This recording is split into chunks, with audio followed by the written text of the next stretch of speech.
Olá, sejam muito bem-vindos ao Capital Natural. Dinheiro com propósito. Já falei a palavra-chave para você.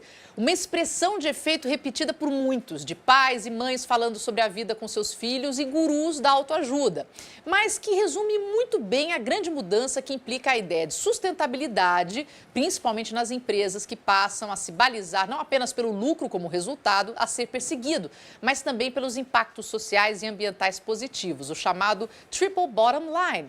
E no programa de hoje nós vamos falar justamente disso, de dinheiro com propósito, com a Regina Migliori, CEO do Grand Future Group, criadora do programa Mind Educa e do programa de educação financeira Planeja a Sua Liberdade. E o Rogério Oliveira, fundador da Yunus Corporate Social Innovation Brasil e mentor em programas globais de empreendedorismo na Singularity University no Vale do Silício e MAN na Alemanha. O currículo de vocês dois não é só isso que eu falei, já foi uma lista. Vocês têm uma carreira, assim, espetacular. E aí eu já adianto para quem está nos assistindo que hoje nós vamos falar de duas frentes quando a gente trata de dinheiro com propósito. Nós vamos falar do dinheiro de uma forma pessoal, individual e também no serviço como trabalho, como empresa. Regina, começando com você. Primeiro, como é que você começa a ter essa abordagem, né, de uma educação financeira e como é que a gente começa, de fato, a educar as pessoas financeiramente? Na realidade, o meu envolvimento com a educação financeira se deu por conta do grande eixo de trabalho a qual eu me dedico aí há décadas, que é essa educação centrada em valores e o desenvolvimento de uma inteligência ética. E há uma série de pesquisas sobre comportamento, sobre neurociências, que envolvem o nosso processo decisório. E daí, então, esta relação com a educação financeira para que a gente possa, de fato, educar não somente sob o ponto de vista técnico do que fazer com o dinheiro, como investir, como fazer um orçamento, mas principalmente para ter clareza de que o dinheiro ele é um meio e ele pode ser um meio hábil para um impacto benéfico. E aí a gente está falando de uma educação financeira centrada em valores. E é este fio da meada ao qual eu me dedico e é esse o espírito do programa de educação financeira. E como é que a gente começa a falar sobre isso para as pessoas? Nós temos nos dedicado a diferentes grupos, crianças, jovens, universitários, os adultos e... Começa lá desde cedo. O ponto de partida é você ter um propósito, Tá. né? Senão o dinheiro vira um fim. Ganhar dinheiro vira um fim em si. E o bom uso do dinheiro requer que você estabeleça um propósito. E não é ter o dinheiro pelo dinheiro, eu quero ter dinheiro. Eu quero ter um Isso. salário bom para pagar as contas, para ter um bom plano de saúde e viajar no fim do ano. Exatamente. Se você simplesmente trabalhar para ganhar dinheiro e pagar as suas contas, o dinheiro passou a mover a sua vida. E tem que ser ao contrário. É você que tem que mover o dinheiro, né? E dá? Exatamente. E aí, então, você tem que usar a sua inteligência, você tem que usar uma série de mecanismos que estão aí disponíveis, mas principalmente começar por um ponto muito importante, que é prestar atenção às suas próprias decisões. Como é que você decide, como é que você se relaciona com o dinheiro? Então, tem gente que é extremamente planejadora, tem planilhas e consegue se sentir à vontade com isso. Tem gente que tem horror a isso. Tá? Tem gente que é sonhador e acha que nunca aquilo que tem é suficiente para realizar um sonho. Se tem 5, precisa de 10, se tem 10, precisa de 50. Então, prestar atenção a si próprio é o ponto de partida. Como é que eu tomo as minhas decisões em relação ao dinheiro? Como é que eu me relaciono com o dinheiro? Eu consigo estabelecer uma relação saudável? Eu gasto mais do que eu tenho? Eu sempre acho que eu não vou ter? Eu tenho medo de ficar pobre? Então, tudo isso faz muito sentido e é muito relevante quando você resolve dar início a um processo consciente de uso do seu dinheiro. Prestar atenção ao seu processo decisório, a maneira como você se relaciona com o dinheiro. E, a partir daí, começar a prestar atenção numa série de coisas, inclusive na forma como você ganha dinheiro. Ah, mas a gente vai esmiuçar bastante isso. Vem comigo, agora eu vou falar com o Rogério. Rogério, você fundou a Yunus Negócios Sociais no Brasil, que é uma organização vinculada ao Mohamed Yunus, que ganhou um Nobel, inclusive, por causa do microcrédito, lá na década de 70. É engraçado porque a gente fala de microcrédito, hoje é uma coisa tão corriqueira, mas isso um dia não foi, né? Traz um pouquinho desse tema, como é que a organização funciona e como é que é esse pensamento?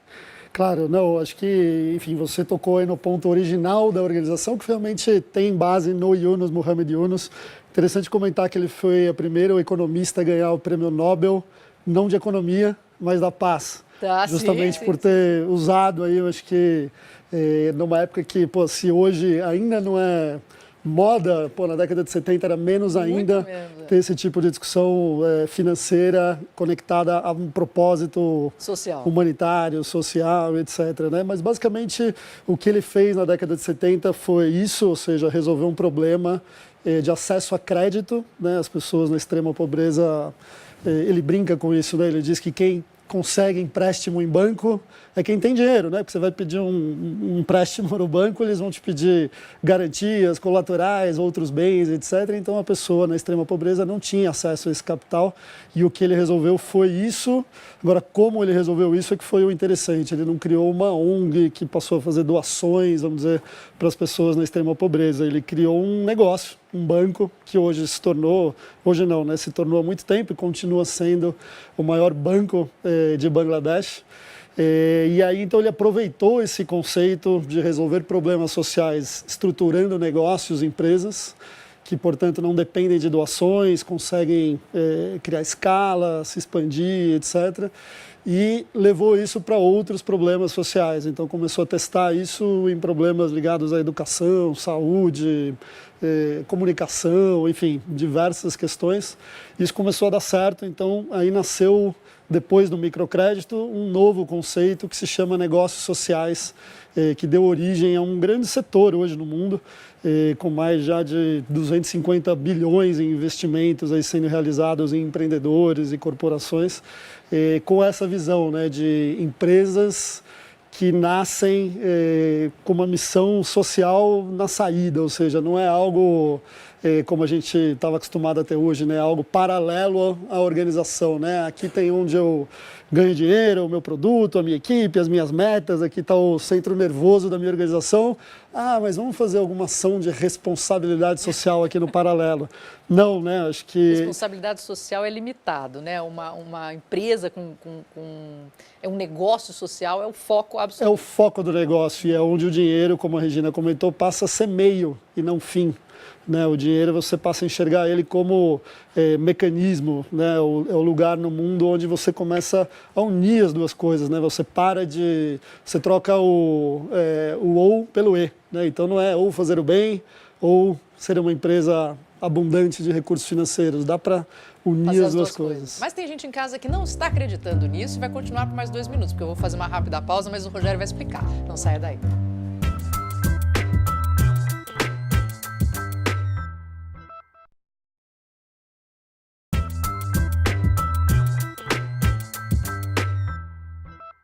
De volta com Capital Natural, hoje falando sobre dinheiro com propósito, com Regina Migliori, CEO do Grand Future Group e criadora do programa Mind Educa, e Rogério Oliveira, fundador da Yunus Corporate Social Innovation Brasil. Rogério, vamos lá. Vamos lá. Você falou que é possível, que tem negócios sociais onde a ideia é o foco inteiro é ter uma ação social, quer dizer, o lucro fica bem lá atrás ou quase não existe, é isso? Isso é muito interessante a tua pergunta, porque a gente começa a fazer essa relação que não é verdadeira, né? O lucro não existe. Não, ele pode existir. Existe uma questão do que hoje a gente faz no mundo com o lucro, né? Isso é uma outra questão. 200% em cima do produto, pode ser 40%. Eu vou te dar, para ser mais concreto aqui, acho que para todo mundo conseguir compreender melhor. Contar casos mais antigos. A gente, há quase 8, 9 anos atrás, contribuiu para uma empresa de iogurtes, para ela criar uma nova empresa em que o foco dela era erradicar a desnutrição infantil, isso lá em Bangladesh. Tá? Como é que isso funcionava? A empresa tinha que desenvolver o iogurte e uma cadeia produtiva para que ela pudesse oferecer esse iogurte a um preço muito baixo, para que as pessoas na extrema pobreza pudessem comprar esse produto, mas um valor suficiente que pagasse toda a estrutura da empresa, a produção, etc. e tal. Então esse é um caso, por exemplo, que existiu, foi criado, ainda existe, está de pé e tal.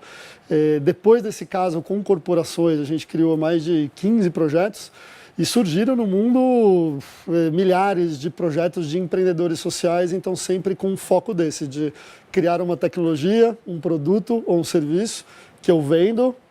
Através disso eu tento erradicar o problema, mas consigo gerar um valor que muitas vezes paga, a maioria das vezes, né, deveria ser assim, paga toda a estrutura da empresa e, em alguns casos, se torna uma empresa, inclusive, lucrativa. Depois entra a segunda parte aí da tua pergunta, o que a gente faz com esse lucro. Aí é uma questão quase filosófica. A gente acredita, e o Yunus acredita, a gente defende que, como todos os sistemas no mundo, eles são todos abundantes, né? O sistema natural, também o sistema econômico, e que muitas vezes a gente gera uma escassez nesse sistema ao tirar uma parte dele e querer acumular individualmente, ao invés de mantê-lo circulando no sistema, né? E que quando a gente faz essa retirada excessiva individualmente, a gente começa a causar escassez para o resto do sistema. Sim, né? sem dúvida. Então, no modelo do Yunus, a gente defende que esse lucro gerado ele deva ser reinvestido numa empresa, num outro negócio social, numa nova solução, né, para que esse dinheiro fique sempre circulando em fórmula de solução social. Eu quero só que, inclusive, você só esmiuce um pouquinho mais do trabalho que você tem na Yunus, Claro. mas eu quero fazer um parênteses. Há coisa de 2 semanas, eu li uma entrevista que falava da filha, ou neta do Disney. Tá? E que ela está criticando absurdamente o atual CEO da empresa, porque ele tem lucros tão absurdos, que são, assim, descabíveis de bônus de fim de ano, que se ele reduzisse uma parte dos bônus dele, reduzisse, não é ficar sem bônus, aumentava em 15% o salário de todos os funcionários da Disney. Quer dizer, é descabido, não há argumento nenhum para um ser humano concentrar. Ah, mas ele bate metas, ele é responsável pelas decisões que acabam trazendo um lucro gigantesco. Ok, bonito isso. Mas olha essa base de funcionários, podia se distribuir muito mais, é um pouco nisso que a gente está falando, né? E acho que não só dentro da Yunus, existe um movimento humano nessa direção, a gente né? Está se conscientizando um pouco e portanto, mais, né? existe, por exemplo, um outro movimento que se chama B Corps, né? As corporações B, que estimulam com que as organizações não ultrapassem um determinado multiplicador entre quem menos ganha naquela empresa versus quem mais ganha, justamente para evitar essas distorções, às vezes, Ela tá bizarras. bem alinhada com isso. Porque senão isso é concreto, né? Nos Estados Unidos, uma das grandes razões hoje de desigualdade está na diferença paga entre CEOs de grandes organizações e a base de quem está ali na organização, né? Então, que bom, existem vários movimentos aí, eu acho que nos trazendo mais consciência disso para que pouco a pouco a gente vá evoluindo aí. Eu acho interessante a gente observar que eu comecei a trabalhar com essas questões todas éticas, cultura de paz, a educação centrada em valores ainda na década de 70. E essa conversa toda sobre negócios com propósito, dinheiro com propósito, era coisa de doido na década de 70. Na década de 80, virou um papo de alternativo. Começa a nascer um mundo paralelo. Década de 90 virou tendência. Aí as lideranças podendo optar por esse modelo ou aquele modelo, mas hoje é cenário. Quando a gente chama de cenário, né, exatamente, quando se torna a demanda do mundo. Isso. Então, essa observação que você acabou de fazer sobre a neta do Disney, isso é cenário, isso é demanda do mundo. São as pessoas olhando para alguma coisa e dizendo, não dá para ser assim. Bastante diferente de um cenário de 30, 40 anos atrás, quando as pessoas simplesmente acreditavam que era impossível ser de outra forma. Sim. E essa transformação, eu acredito que ela vem avançando com intensidade. O Rogério comentou sobre o Nobel do Yunus, né? Um economista ganhando o Nobel da Paz. E hoje nós temos especialistas em comportamento ganhando o Nobel de Economia, neurocientistas ganhando o Nobel de Economia. Então, esse trânsito hoje do que se conhece, do que se sabe, das diferentes formas de aplicação, toda essa ideia de prosperidade que foi subtraída dos nossos modelos econômicos, né? Onde a visão da escassez, ou seja, aquilo que falta acaba sendo valioso porque tem pouco, né? Isso acaba influenciando muito o próprio comportamento das pessoas. Então, quando eu disse ainda há pouco que a primeira coisa na ótica de uma educação financeira centrada em valores é observar a si mesmo, observar as suas decisões, porque esse modelo centrado na escassez, ele às vezes está muito enfranhado nas pessoas. E a ideia de prosperidade, às vezes, ela está muito distante, como um sonho impossível. E prosperidade é isso. Prosperidade é o modo natural de vida, né? A natureza está aí, nos oferecendo uma série de oportunidades. E, às vezes, as pessoas mesmo deixam de prestar atenção a estas oportunidades.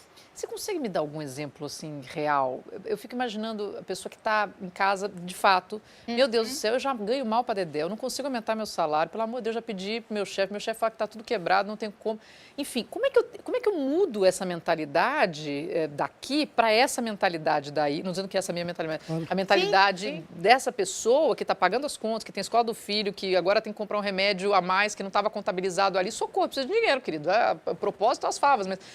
Como é que isso muda e como é que esse mindset que muda também acaba tendo um resultado inesperado para a pessoa? Existe algo que muitas vezes, quando as pessoas lidam com o dinheiro, a gente coloca com bastante intensidade. A primeira coisa é perder o medo de lidar com o dinheiro.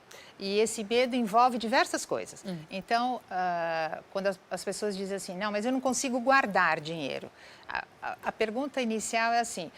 O que você faz com o seu dinheiro e por que você gostaria de guardar o dinheiro, tá? Porque necessariamente guardar dinheiro não significa uma segurança financeira. E o imponderável, ou seja, eu preciso comprar repentinamente um remédio, ou eu bati meu carro, eu vou ter que fazer um conserto aqui. No programa de educação financeira que nós montamos e que os jovens vêm participando aí com bastante intensidade, essa questão do imponderável, ela é muito relevante, muito. Porque as pessoas têm a sensação de que elas são pegas de surpresa, tá? Quando a vida não é algo controlável. Sim. Então, primeiro passo, não imagine que fazer um planejamento financeiro é colocar sua vida num trilho e do qual ela não vai se desviar. Não, ela vai se desviar, tá? Porque isso é a vida. A gente não sabe o que vai acontecer daqui a 15 segundos. A incerteza tem que fazer parte do cálculo. Faz parte do cálculo, faz parte do seu planejamento. Sob o ponto de vista técnico, financeiro, hoje, nós estamos acompanhando, por exemplo, a chegada dos físicos no âmbito da análise de risco das instituições financeiras. Porque como é que você coloca, por exemplo, uma instabilidade social ou uma tsunami que abala a economia, que abala indicadores econômicos, como é que você coloca isso em números? Você não coloca, você precisa de uma equação quântica. Então, os físicos quânticos estão se aproximando das análises de risco nas instituições financeiras. Então, trazendo isso para a dinâmica pessoal do nosso dia a dia, primeiro é a gente aprender a lidar com o imponderável. Ele vai acontecer de qualquer forma. Tá? Em segundo lugar, ter bastante clareza de que há muita coisa supérflua com a qual a gente se envolve. Então, eu não estou dizendo que a gente tem que cortar tudo da nossa vida, mas ter bastante consciência de que eu estou criando necessidades artificiais na minha vida. Preciso colocar um subwoofer de R$3.000 no meu carro. Gina, posso pegar uma caroninha nisso que você está falando? Não, até... Tem uma parte de depoimento pessoal nisso. Você comprou um subwoofer e colocou no carro da década de 80? Não, subwoofer, mas acho que nessa mudança de carreira, de vida, etc. e tal. E como eu lido hoje com muitos empreendedores, tem uma coisa para mim que é fundamental que eu percebo, que acho que é o que você está falando, é que a conta, quando você está fazendo algo com propósito, a tua conta muda. Porque quando você não está fazendo algo conectado ao teu propósito de vida, você precisa se compensar, né? O termo em inglês, até hoje ainda, para salários em multinacionais, significa compensation, o que significa compensação. O que eu já fui ver no dicionário significa restituir alguém por algum prejuízo causado. Então, a remuneração hoje para alguém que não está trabalhando com propósito é uma compensação por um prejuízo. Nossa, que a empresa te causa e você mesmo está se causando. Ai, que péssimo. Qual que é a boa notícia? Quando você passa a trabalhar com algo que tem absoluto sentido para você, você não precisa se compensar com coisas supérfluas, então a tua conta ela naturalmente reduz. Você passa, e não é um voto de pobreza, que muito longe disso, que acho que é uma coisa que o setor social também sofre ainda do estereótipo de que você, poxa, precisa ser a Madre Teresa de Calcutá para fazer o bem para o mundo. Não é isso. Não vai dar. Mas a tua conta muda, então a tua vida se facilita. Você topa viver num minimalismo aí um pouco maior. E essa coisa da compensação, isso vale para as pessoas num nível impressionante. Então, pera um pouquinho, vamos falar dessa compensação num nível impressionante. Em instantes, Capital Natural sai rapidinho, mas volta rapidinho, fica aí.